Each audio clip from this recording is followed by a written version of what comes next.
मंच पे मौजूद मेरे छोटे भाई और पंजाब के हरमन प्यारे मुख्यमंत्री भगवंत मान साहब, मनीष सिसोदिया जी, जैस्मिन शाह जी, यहाँ पे आए हुए सभी मंत्रीगण, सभी विधायक, सभी ऑफिसर्स, अलग अलग मीडिया हाउसेस से आए हुए सभी पत्रकार साथी, एडिटर्स और सभी भाइयों, बहनों, माताओं, बुजुर्गों, आप सब लोगों का मेरा नमस्कार। सबको सत श्री अकाल। सबसे पहले मैं जैस्मिन शाह जी को बधाई देना चाहता हूँ। उन्होंने इस मुद्दे के ऊपर ये किताब लिखने का मन बनाया। इन्होंने काफ़ी मेहनत की, कई पिछले 2-3 साल से ये इस किताब पे लगे हुए थे। इसका इंग्लिश वर्जन पिछले साल आ गया था और अब ये पंजाबी वर्जन आया है। इसके लिए मैं इन्हें बहुत बहुत बधाई देता हूँ। दिल्ली में एक नई पार्टी बनी, आम आदमी पार्टी। अन्ना आंदोलन हुआ, बहुत बड़ा आंदोलन हुआ, वहाँ से ये नई पार्टी निकली। जब ये पार्टी बनी थी, अन्ना जी ने ऐलान किया था, मेरी फ़ोटो इस्तेमाल नहीं करोगे, मेरा नाम इस्तेमाल नहीं करोगे। हम चंद लोग थे, कहीं कोई उम्मीद नहीं थी। 26 नवंबर 2012 को जब पार्टी के रजिस्ट्रेशन के लिए अप्लाई किया, जंतर मंतर पे जब हम इकट्ठे हुए तो सारे मीडिया वालों ने एक सुर में बोला था, सारे इंटेलेक्चुअल्स ने, मीडिया वालों ने, इनकी सबकी जमानत जब्त होएगी। जीतना तो दूर की बात, एक भी सीट नहीं आएगी और सबकी जमानत जब्त होगी। ये सारे एक तरह से एक सुर में सबने ऐलान कर दिया था।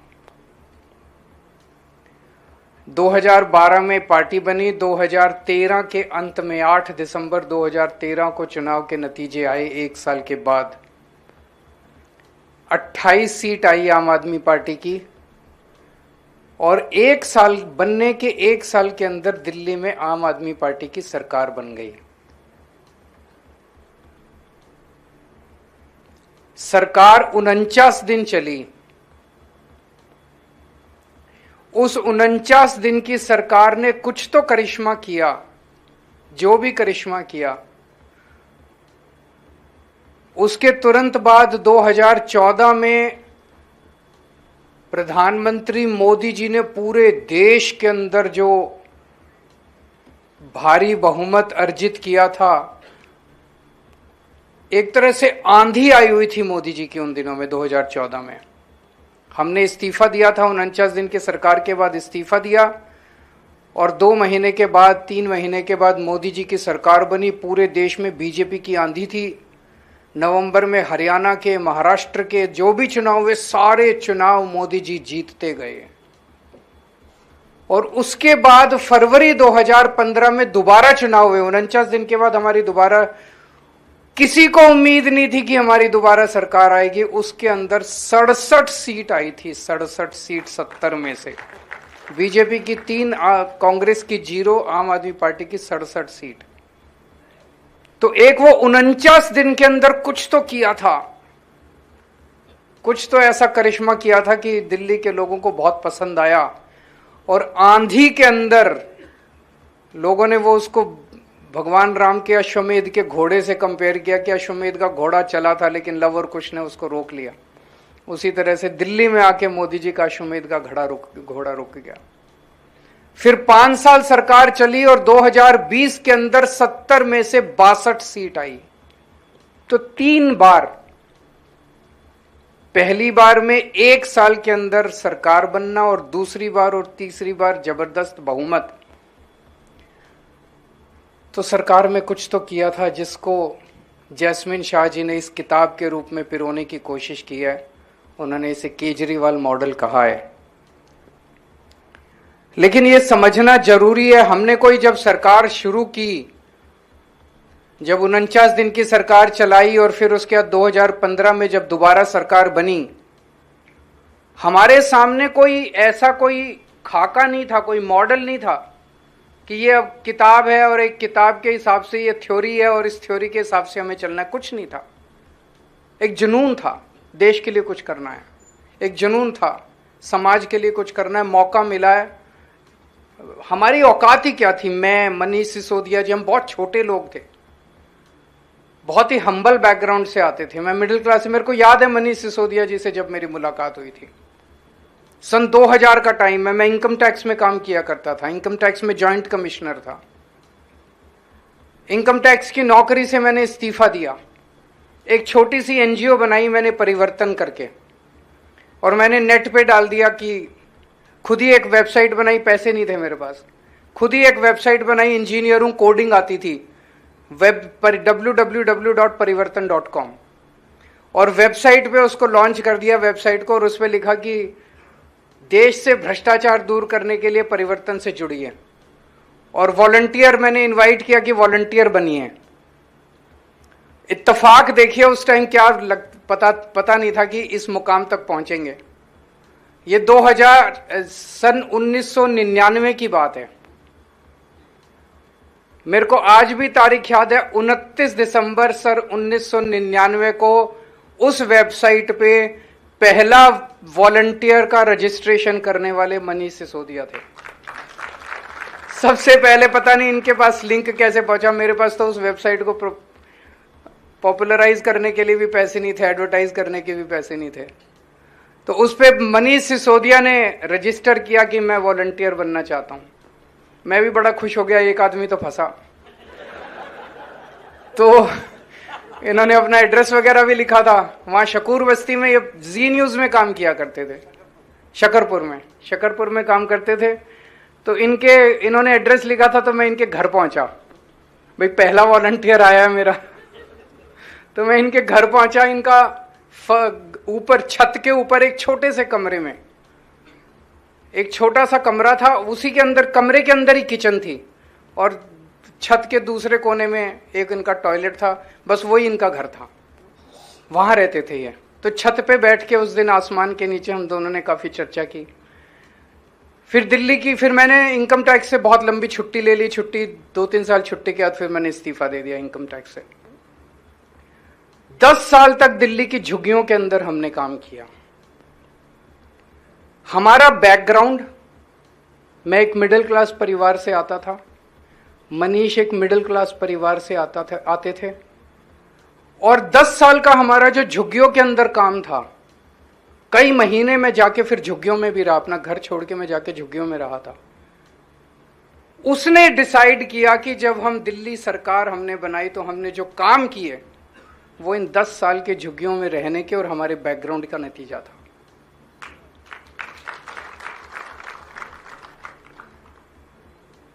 झुग्गियों के अंदर हमने देखा कि किस तरह से सरकारी स्कूल का बुरा हाल है। झुग्गियों के अंदर जितने सरकारी स्कूल थे, बेड़ा गर्क था उनका, कुछ नहीं था स्कूलों में, ना डेस्क थे, ना ब्लैक बोर्ड थे, बच्चे पढ़ते नहीं थे, बाउंड्री वॉल नहीं थी, बच्चे आते थे खेलते रहते थे, टीचर पढ़ाते नहीं थे, बहुत ही बुरा हाल था, कोई भविष्य नहीं था बच्चों का। माँ बाप बहुत गरीब थे, प्राइवेट में भेज नहीं सकते थे, थोड़े दिन बच्चों को स्कूल भेजते थे, फिर माँ बाप को लगता था स्कूल भेज के क्या करेंगे, खराब हो रहा है, इसको काम में ही लगा लो, तो बच्चे को भी अपने साथ काम में लगा लेते थे, बच्चा अनपढ़ रह जाता था, फिर बच्चा भी बड़ा होके गरीब बनता था, गरीब का बच्चा गरीब बनता था, और प्राइवेट स्कूल में अमीर भेजते थे, अमीर का बच्चा अमीर बनता था। तो हमें यही लगता था यार, उन दिनों में 60-65 साल हो गए थे आजादी को, कि क्या चल क्या रहा है हमारे देश के अंदर, एक स्कूल ठीक नहीं कर सकती सरकार। 60-65 साल हो गए, स्कूल क्यों नहीं ठीक कर सकती। उतने दिनों में, उन दिनों में प्लानिंग कमीशन ने एक रिपोर्ट निकाली, उन्होंने कहा कि गवर्नमेंट जो है वो स्कूल नहीं चला पा रही, पूरे देश के अंदर सरकारी स्कूलों का बुरा हाल है, तो सरकार स्कूल नहीं चला पा रही, इसलिए पीपीपी मॉडल के ऊपर सारे सरकारी स्कूलों को अमीरों को दे देने चाहिए, कॉरपोरेट्स को दे देने चाहिए। और उसमें लिखा था कि ये सरकारी स्कूलों में जो जमीन है, जितने सरकारी स्कूलों में जमीन बहुत ज्यादा है, उन्होंने कहा ये जमीन भी उनको हैंड ओवर कर दी जाए, ताकि उस जमीन को इस्तेमाल करके वो कॉरपोरेट स्कूल चला सकें। तो स्कैंडल था बहुत बड़ा, लैंड स्कैंडल था, कि सरकारी स्कूलों की जमीनें हड़प लो और सरकारी स्कूलों की जमीनें हड़प के इनकी ऐसी तैसी स्कूल के बच्चे जाएं भाड़ में, कोई उनका पढ़ाने का वो नहीं था, सोच नहीं थी। ऐसे ही अस्पतालों का हाल था, ऐसे ही बिजली का हाल था। मेरे को याद है 2014 की गर्मियां, जब मोदी जी प्रधानमंत्री बने थे, जून का महीना था, 8-8 घंटे रात को, 8-8 घंटे दिल्ली के अंदर बिजली जाया करती थी। हम 2013 का चुनाव जीते थे बिजली आंदोलन से। 2013 में जब पहली बार हमारी सरकार बनी, उसके पहले पूरे दिल्ली में घूम घूम के मैंने 15 दिन का अनशन किया था। दिल्ली के अंदर 15 दिन का अनशन किया था, क्योंकि हजारों हजारों रुपए के लोगों के बिजली के बिल आ रहे थे और लोगों के से बिजली के बिल नहीं भरे जा रहे थे। आज भी वो, मैं खंबे पे चढ़ के जो मैंने तार जोड़े थे, आज भी वो तस्वीर लोगों को याद है। इतने हजारों रुपए के बिल आते थे, लोगों से बिल नहीं भरे जा रहे थे। तो बिजली लोगों की पहुंच के परे थी। पानी के बिल, इतने पानी नहीं आता था, बिल आते थे 15-15 हजार रुपए के, 20-20 हजार रुपए के पानी के बिल आते थे। ये सारी चीजें और ये सारा अनुभव लेके हम सरकार के अंदर एंटर किए थे। तो एक चीज तो ये थी कि यार, एक आम आदमी की जिंदगी थोड़ी सी सहूलियत करनी है, आम आदमी की जिंदगी थोड़ी सहूलियत। तो आम आदमी को क्या चाहिए? बिजली चाहिए, पानी चाहिए, बच्चों को अच्छी पढ़ाई मिल जाए, घर में कोई बीमार हो तो उसका अच्छा इलाज मिल जाए। तो हमने ये जो आजकल हमारे मजाक उड़ाते हैं फ्री बी, ये उसी से, जो हमारा अनुभव था, जो हमारा संघर्ष था, उसी से निकला था। हमने तय किया, उन दिनों में बिजली इतनी महंगी थी और महंगी होती जा रही थी। इसका मतलब तो ये हो गया कि जिसके पास पैसा उसको बिजली मिलेगी, जिसके पास पैसा नहीं उसको बिजली नहीं मिलेगी। ये तो व्यवस्था ठीक नहीं है। अगर कोई गरीब आदमी है, आज बिजली, कोई जैसे खाना खाते हैं ऐसी बिजली इंपॉर्टेंट हो गई है। बिजली के बिना कुछ भी नहीं चलता, घर भी नहीं चलता। बिजली, पंखा, बल्ब, ये तो नेसेसिटी है। तो बिजली हमने तय किया कि 200 यूनिट बिजली हर परिवार को मुफ्त देंगे। 20,000 लीटर पानी हर परिवार को मुफ्त देंगे। हमने तय किया कि स्कूल ठीक करेंगे, अस्पताल ठीक करेंगे। बेसिक नीड्स जो एक आम आदमी की है, वो बेसिक नीड्स सरकार पूरी करे। इस फिलॉसफी से हम लोग सरकार के अंदर एंटर किया। तो हमने जितना, हम तो छोटे लोग हैं, आम लोग हैं, जितना लोगों ने मौका दिया उतना हम लोगों ने काम किया। लेकिन एक चीज है, हवा उल्टी कर दी। जो पहले कहा करते थे कि स्कूल प्राइवेटाइज होने चाहिए, आज वो भी स्कूलों की बात करने लग गए हैं। जो पहले कहते थे कि अस्पताल प्राइवेटाइज होने चाहिए, आज वो भी अस्पतालों की इसकी बात करने लग गए हैं। अस्पतालों की जो बिजली के दाम बढ़ाते थे, आज सारी पार्टियां कहती हैं हमें वोट दो, हम 200 यूनिट बिजली फ्री देंगे। आज सारी पार्टियां कहती हैं हम पानी फ्री देंगे। तो हवा का रुख तो पलटा हम लोगों ने। और जो देश के अंदर राजनीति थी कि सत्ता से पैसा और पैसे से सत्ता, पैसा कमाओ, 5 साल कुछ काम मत करो। सरकार एक ऐसा बड़ा राक्षस बन गई है हमारे देश के अंदर हर जगह। The government is working for its own self, अपने लिए ही काम करती है। सरकार का काम क्या है? अगर आप स्कूल भी प्राइवेटाइज कर दोगे, अस्पताल भी प्राइवेटाइज कर दोगे, बिजली भी महंगी कर दोगे, पानी भी महंगा कर दोगे, वो भी प्राइवेटाइज कर दो, फिर सरकार किस लिए है? टैक्स किस लिए देते हैं? इतना सारा जो टैक्स आता है सरकार के पास, वो किस लिए देते हैं? उन्हीं के लिए। उनके घोड़ा, गाड़ी, बंगला, बस उनके लिए देते हैं। सरकार की कुछ तो जिम्मेदारी होनी चाहिए ना। तो हमारा यह मानना है कि सरकार की जिम्मेदारी कम से कम हर बच्चे को अच्छा शिक्षा देना, हर परिवार को अच्छा इलाज देना, अच्छी बिजली देना, इंफ्रास्ट्रक्चर देना, सुरक्षा देना, न्याय देना, ये सरकार की जिम्मेदारी है। और जो भी सरकार आए वो जनता के लिए काम करे। इस मॉडल की सबसे बड़ी खासियत यह है कि यह मॉडल केवल और केवल ईमानदारी पे चल सकता है, बेईमानी पे यह चल ही नहीं सकता। क्योंकि इतने सारे काम कर रहे हैं, इतने सारे काम करने के लिए पैसा चाहिए। पैसा कहां से आएगा? अगर सरकार भ्रष्टाचार करेगी, अगर सरकार की नीयत खराब है, अगर सरकार पैसा कमाएगी, अगर सरकार चोरी करेगी, डाका डालेगी, मंत्री, मुख्यमंत्री चोरी करेंगे, तो ये मॉडल काम नहीं कर सकता। आज पंजाब के अंदर हमारे से पहले वाली सरकारें रोज कहती थी खजाना खाली है, खजाना खाली है, खजाना खाली है, ये भी नहीं हो सकता, ये भी नहीं। हमने स्कूल भी ठीक कर दिया, अस्पताल भी ठीक कर दिया, बिजली भी फ्री कर दी, इतने सारे काम चल रहे हैं आज पंजाब के अंदर। क्यों? क्योंकि भ्रष्टाचार खत्म हो गया, पैसा बचने लग गया। तो एक तरह से सेल्फ वो है अपने आप ऑटोमेटिक, ये है कि अगर सरकार इतने सारे काम कर रही है तो इसका मतलब सरकार ईमानदार है। जैसे ही हमने दिल्ली की सरकार छोड़ी, 3 महीने नहीं हुए, 4 महीने नहीं हुए, आज दिल्ली को आम आदमी पार्टी याद आ रही है। 4 महीने के अंदर बेड़ा गर्क कर दिया बीजेपी की सरकार ने। एक के बाद एक मोहल्ला क्लिनिक बंद करते जा रहे हैं।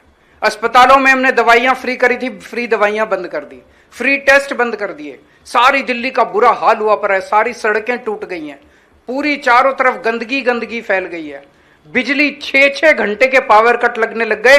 पिछले 7 साल से दिल्ली में 1 मिनट का पावर कट नहीं लगा था। पिछले साल जून के महीने में दिल्ली में 50 डिग्री सेंटीग्रेड टेम्परेचर था, 1 मिनट का पावर कट नहीं लगा। आज अभी तो बारिशों का दिन है, अभी भी बिजली के पावर कट लग रहे हैं। तो दिल्ली का बुरा हाल कर दिया इन लोगों ने। इनकी नीयत खराब है। जैसे मैंने कहा कि इससे साफ जाहिर है, इनके सुनने में आता है हर एमएलए ने अपनी दुकान खोल ली है। बीजेपी के हर एमएलए ने वहां पे दिल्ली के अंदर, हर मंत्री ने अपनी दुकान खोल ली है। तो उन्होंने पैसा कमाना है, उनका कोई मकसद नहीं है सुधार करने का। जितने दिन हमारी सरकार रही, हमें काम नहीं करने दिया, उसके बावजूद हमने काम किया। इस पे तो मुझे लगता है गवर्नेंस के ऊपर और एडमिनिस्ट्रेशन के अंदर तो मेरे को नोबेल प्राइज मिलना चाहिए कि एलजी के रहते हुए मैंने कितने सारे काम कर दिया दिल्ली के अंदर। इतनी मुश्किलों के अंदर आपको जान के ताज्जुब होगा, हमने मोहल्ला क्लिनिक बनाए दिल्ली में। 5 मोहल्ला क्लिनिक इनकी बीजेपी की नगर निगम ने बुलडोजर भेज के मोहल्ला क्लिनिक तोड़ दिए इन लोगों ने। क्या मिला इनको? सरकारी मोहल्ला क्लिनिक थे, दिल्ली सरकार के मोहल्ला क्लिनिक नगर निगम ने तोड़ दिए। जिस तरह से इन्होंने परेशान किया, ना काम करेंगे और ना काम करने देंगे, ये इनकी फिलॉसफी है। मैं उम्मीद करता था जब हमने दिल्ली में सरकार संभाली थी, मैं जो मान साहब सिकंदर की कहानी सुना रहे थे, मैं कोई सिकंदर नहीं हूं, ना मुझे कोई सारे चुनाव जीतने का शौक है। मेरा तो ये था कि हम एक मॉडल क्रिएट कर दें। एक उम्मीद जो देश के अंदर खत्म हो गई थी कि सरकारी स्कूल ठीक नहीं हो सकते, प्लानिंग कमीशन कहता था इनको कंपनियों को दे दो, सरकारी अस्पताल ठीक नहीं हो सकते, इनको इसको दे दो। हम वो माइंडसेट चेंज करना चाहते थे कि सरकारी स्कूल भी ठीक हो सकते हैं, अस्पताल भी ठीक हो सकते हैं, नीयत सही चाहिए, बिजली भी ठीक हो सकती है, पानी भी ठीक हो सकता है, सड़कें भी ठीक हो सकती है, सब ठीक हो सकता है। वो हमने करके दिखाया। अगर ये बीजेपी और कांग्रेस वाले, मैंने इनको कितना कहा, मैंने कहा मैं मनीष सिसोदिया भेज देता हूं, तुम्हारे राज्य के स्कूल ठीक कराएगा। मैं बीजेपी को सिखाने को तैयार हूं, कांग्रेस को भी सिखाने को तैयार हूं। हमें नहीं लड़ने चुनाव दूसरे राज्यों में जाके, तुम लड़ लो चुनाव, तुम जीतो, तुम चलाओ सरकार, ठीक काम तो ठीक कर दो। हम तुमको सिखाने के लिए तैयार हैं, लेकिन उनका कोई नियत नहीं है उनकी काम करने की, उन्होंने केवल पैसा कमाना है। तो मैं बेहद खुश हूं आज ये हो रहा है। और अब पंजाब में जितनी तेजी से आज काम हो रहा है, मैं समझता हूं कि अगले 5 साल के बाद जैस्मिन शाह पंजाब मॉडल के ऊपर भी एक किताब लिखेंगे और इसी हॉल के अंदर हम आके उसका विमोचन करेंगे। आप सब लोग आए, इतना समय निकाला, इसके लिए बहुत बहुत शुक्रिया।